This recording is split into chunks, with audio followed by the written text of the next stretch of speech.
si vous ne savez pas pourquoi vous avez acheté une action, vous ne saurez jamais quand la vendre. Je vais répéter ça. Quand vous ne savez pas pourquoi vous avez acheté une action, vous ne saurez jamais quand la vendre.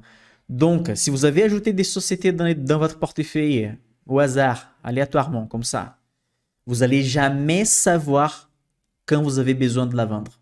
Soit un gain, un plus-value, soit un perte. On doit connaître les raisons ou la méthodologie, la stratégie pour savoir qu'est-ce qu'on doit faire.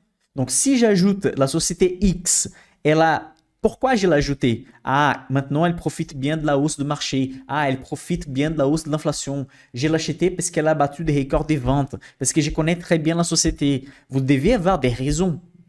Si vous ne savez pas pourquoi vous achetez, c'est parce que vous avez lu dans un groupe Facebook, parce que vous avez trouvé sur Internet, parce qu'un analyste X que vous ne connaissez même pas a recommandé la société. Vous ne savez pas ce qui se cache derrière, vous avez ajouté dans votre portefeuille.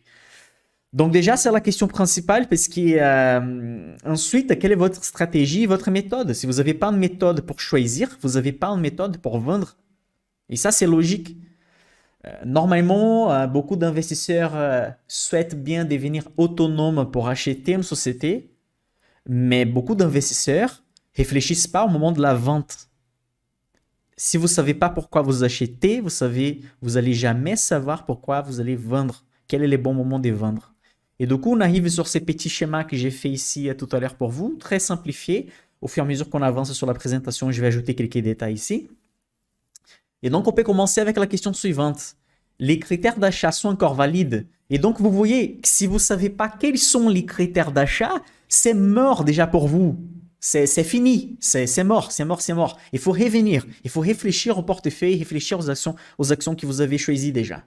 Parce que si vous n'avez pas des critères, comment vous allez rentrer dans ces schémas et prendre des décisions?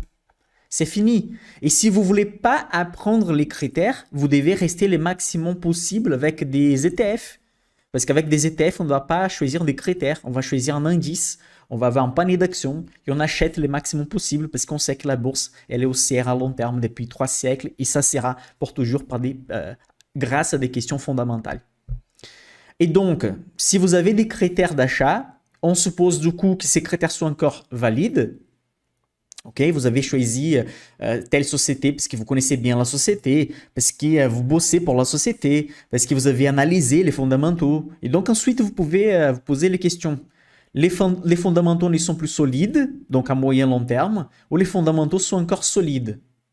Bon, si les fondamentaux ne sont plus solides, à gauche, okay, ça veut dire qu'à moyen long terme, la société va avoir du mal à se récupérer, les résultats trimestriels n'est pas bon et la société a annoncé que les prochains ne seront pas bons non plus. Donc là, c'est le moment de vendre ou alléger.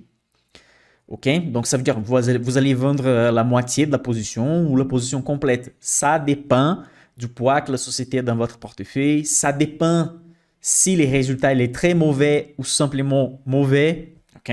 Donc vendre ou alléger, ça dépend du niveau des fondamentaux. S'ils sont devenus beaucoup pires ou simplement c'est juste un résultat moyen. À droite, par contre, les fondamentaux sont encore solides. Vous allez répondre oui ou non. Et donc, non, on sait très bien qu'on peut vendre ou alléger. Mais si c'est oui, la valorisation, les potentiels est encore bon. Ça veut dire que la société a encore de potentiel. Même que nous sommes déjà en plus-value. On a fait 40%. Mais les fondamentaux sont encore solides. Oui. La valorisation et les potentiels est encore bon. Oui. Donc, on va conserver la société. C'est la seule façon de faire x2, x3, x4, x5 un jour avec cette société. Si la valorisation des potentiels n'est pas bon, la réponse est non.